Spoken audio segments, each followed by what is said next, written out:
الحمد للہ رب العالمین والصلاة والسلام علی سید المرسلین وخاتم النبیین اعوذ باللہ من الشیطان الرجیم بسم اللہ الرحمن الرحیم۔ سورۃ بنی اسرائیل آیت نمبر 98 سے۔ ذالک جزاؤہم، یہ ان کا بدلہ ہے، بِأَنَّهُمْ کفروا، اس وجہ سے کہ یقیناً انہوں نے کفر کیا، بِآیاتنا، ہماری آیات کے ساتھ۔ یہ اوپر کچھ ان کی سزا کا تذکرہ ہوا تھا کہ قیامت کے دن ہم ان کو چہروں کے بل اٹھائیں گے، وہ اندھے بہرے گونگے ہوں گے، ان کا ٹھکانہ جہنم ہے، جب وہ بجھنے لگے گی ہم اس کو اور بڑھا دیں گے اور زیادہ بھڑکائیں گے۔ یہ اتنا بڑی سزا کیوں انہیں ملے گی؟ اس کا سبب اس آیت میں بیان ہو رہا ہے۔ فرمایا ذالک جزاؤہم، یہ ان کی سزا اس وجہ سے ہے، بِأَنَّهُمْ کفروا بِآیاتنا، کہ یقیناً انہوں نے ہماری آیات کے ساتھ کفر کیا۔ وقالوا، اور انہوں نے کہا، اَإِذَا كُنَّا عِظَامًا وَرُفَاتًا، کہ کیا جب ہم ہو جائیں گے ہڈیاں، وَرُفَاتًا، اور ریزہ ریزہ، چورا چورا ہو جائیں گے، أَإِنَّا لَمَبْعُوثُونَ خَلْقًا جَدِيدًا، تو کیا واقعی ہم ضرور اٹھائے جائیں گے ایک نئی تخلیق میں؟ یعنی انہیں یہ ایک انوکھی بات لگتی ہے۔ وہ کہتے ہیں کہ جب ہم ہڈیاں ہو جائیں گے، ریزہ ریزہ ہو جائیں گے، خاک میں مل جائیں گے، تو کیا ہمیں نئے سرے سے دوبارہ پیدا کر کے اٹھایا جائے گا؟ یہ کیسے ہو سکتا ہے؟ اللہ تبارک و تعالی اگلی آیت میں ان کو ایک عقلی جواب دے رہے ہیں۔ اولم یروا، کیا وہ جانتے نہیں، ان اللہ الذی، کہ یقیناً وہ اللہ، خلق السماوات والارض، جس نے پیدا کیا آسمانوں اور زمین کو، قادر، وہ قادر ہے، وہ قدرت رکھنے والا ہے، وہ طاقت رکھتا ہے، علی ان یخلق مثلہم، اس بات پر کہ پیدا کر دے وہ ان جیسے، یعنی جو اللہ آسمان و زمین بنا سکتا ہے تو وہ ان کو دوبارہ کیوں نہیں بنا سکتا؟ جب ان کو پہلی بار اللہ نے پیدا کیا ہے، دیکھیں ایک ہوتا ہے ایجاد، ایک ہوتا ہے اعادہ۔ ایجاد کسی کو پہلی بار وجود میں لانا جبکہ اس کا نام ہی نہیں تھا، وجود ہی نہیں تھا۔ ایک ہوتا ہے اعادہ، پھر دوبارہ اس کو بنا دینا، اس کی کاپی کر دینا۔ تو کیا مشکل ہوتا ہے کسی چیز کو ایجاد کرنا یا پھر اس کی کاپی کرنا؟ ایجاد کرنا مشکل ہوتا ہے۔ جب ایک بار چیز ایجاد ہو جائے پھر تو کام آسان ہے، پھر اس کو دیکھ دیکھ کے اور ہزاروں لاکھوں کاپیاں کر لیں۔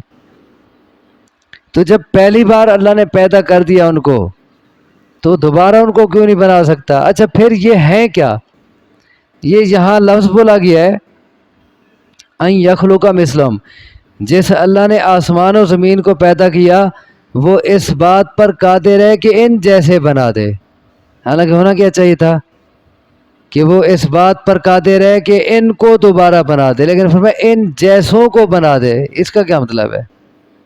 مسئلہ تو ان کا تھا کہ ان کو دوبارہ بنا سکتا ہے کہ نہیں، لیکن کہا ان جیسوں کو بنا سکتا ہے۔ یہ اصل ان جیسے کہا گیا ہے تحقیر کے لیے، جیسے ہم کہتے ہیں نا تم جیسے تو لاکھوں میں نے دیکھے ہیں، تم جیسوں کی کیا مجال ہے، یہ اس طرح تحقیر کے انداز میں کہا کہ ان جیسوں کو وہ دوبارہ بنا سکتا ہے۔ یہ ہے کیا؟ یہ تو چھوٹی سی مخلوق ہے، اس سے بڑی مخلوق اللہ نے پیدا کی ہے۔ پہاڑ دیکھ لو کتنا بڑے ہیں، آسمان دیکھ لو، زمین دیکھ لو، یہ کتنا بڑی بڑی اللہ کی مخلوقیں ہیں۔ تو جو اللہ آسمان اور زمین کو بنانے پہ قادر ہے وہ ان جیسوں کو کیوں نہیں بنا سکتا؟ چھوٹے سے ہیں یہ تو معمولی سی مخلوق ہے آسمان و زمین کے آسمان و زمین کے مقابلے میں.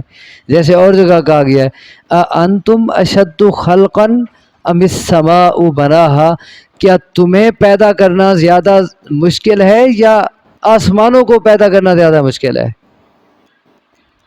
ظاہر بات ہے آسمان بڑے ہیں، ان کو پیدا کرنا زیادہ مشکل بات ہے، لیکن جس نے ان کو بنا لیا تمہیں بنا سکتا ہے.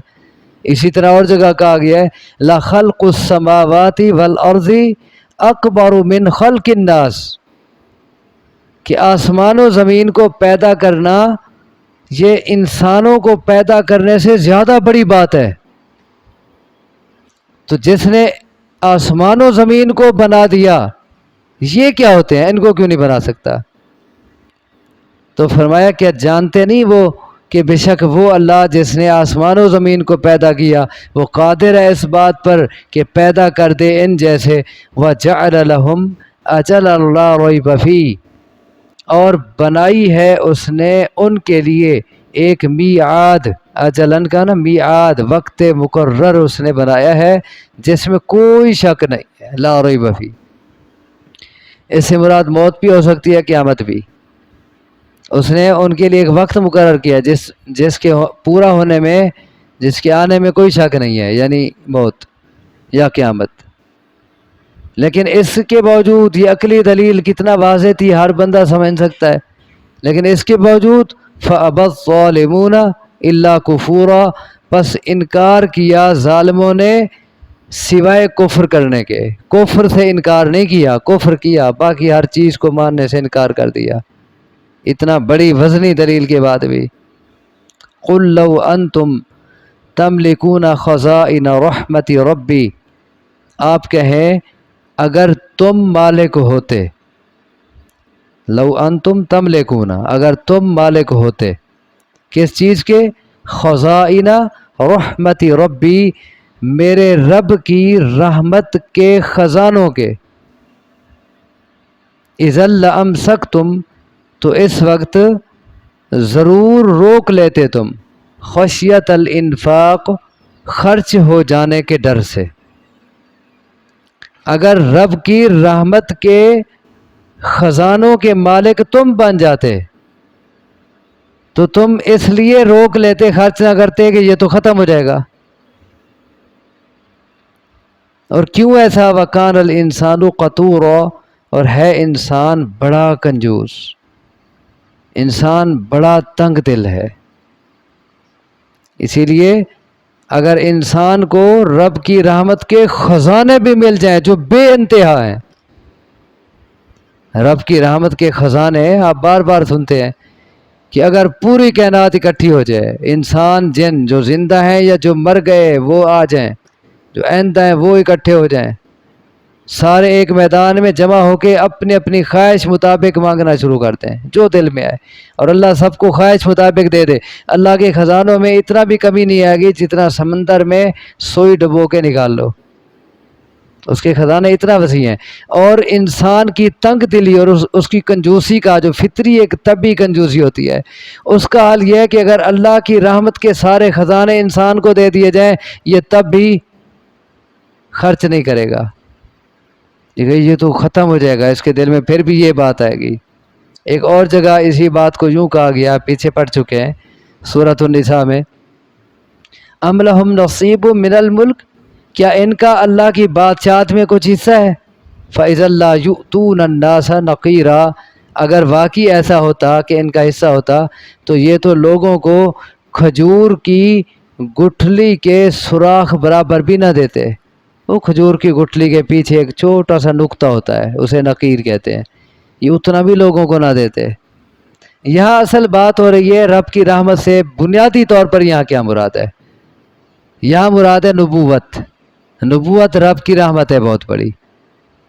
تو فرمایا اگر رب کی یہ رحمت تمہارے ہاتھ میں ہوتی کہ تم بانٹو، تم تو کسی کو نہ دیتے، لیکن یہ رب کے ہاتھ میں تھی لہذا اب اس نے جس کو چاہ دے دیا، اپنی یہ رحمت جس کو چاہا دے دی.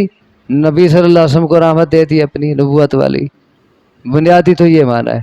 اور ویسے لفظوں کو دیکھیں تو لفظ عام ہے، رب کی جو رحمت ہے، رزق ہے، صحت ہے، اولاد ہے، بارش ہے، جو رب کی رحمتیں ہیں، ان کے خزانے اگر انسانوں کے ہاتھ میں آ جائیں، یعنی انسان کے ذمے لگ جائے کہ بارش تم برساؤ، روزی تم تقسیم کرو، اولاد تم دو، صحت تم دو، اگر انسانوں کو اس کا مالک بنا دیا جائے تو ان کا حال یہ ہے کہ سارا کچھ اپنے پاس رکھ کے بیٹھ جائے گا، وہ اوروں کو دے گا ہی نہیں۔ انسان اتنا کنجوس ہے۔ لیکن اللہ تبارک و تعالیٰ نے انسان کے پاس یہ چیزیں رکھی نہیں ہیں۔ اچھا، انسان کا حال ایک اور جگہ بیان کیا گیا ہے، ان الانسان خلق ہلوعا اذا مسہ الشر جزوعا واذا مسہ الخیر منوعا۔ انسان بڑا تھوڑے دل کا پیدا کیا گیا ہے، اسے اگر کوئی تکلیف آ جائے جزا فضا ہائے وائے کرنے لگ جاتا ہے، اسے برداشت نہیں ہوتی، بے صبر ہو جاتا ہے، اور اگر اسے خیر مل جائے منوعا پھر روک کے اپنے پاس رکھ کے بیٹھ جاتا ہے، اوروں تک خیر شیئر نہیں کرتا، بانٹتا نہیں ہے۔ الا المصلین، ہاں نمازی ایسے نہیں ہوتے، جو نمازی ہوں واقعتاً پکے نمازی ہوں حقیقتاً نمازی ہوں، وہ ایسے نہیں ہوتے، وہ فراخ دل کے ہوتے ہیں، وہ کھلے ہوتے ہیں۔ تو اللہ نے انسان کے پاس رحمت کے خزانے نہیں رکھے۔ دیکھیں ہم ذرا سوچیں کہ کیا ہمارے اندر تو یہ صفت نہیں، اللہ نے ہمیں جو نعمتیں دی ہیں، مثلا علم دیا ہے، ہنر دیا ہے، مال دیا ہے، تو کیا ہم تو ایسے نہیں کہ اگر میں نے اپنا علم اوروں کو دے دیا پھر تو سارے مجھ جیسے عالم بن جائیں گے اور پھر مجھے کون پوچھے گا، لہذا میں سارے نکات لوگوں کو نہیں دوں گا، بس آپ ہی بیان کروں گا اور آپ ہی اپنا نام حاصل کروں گا۔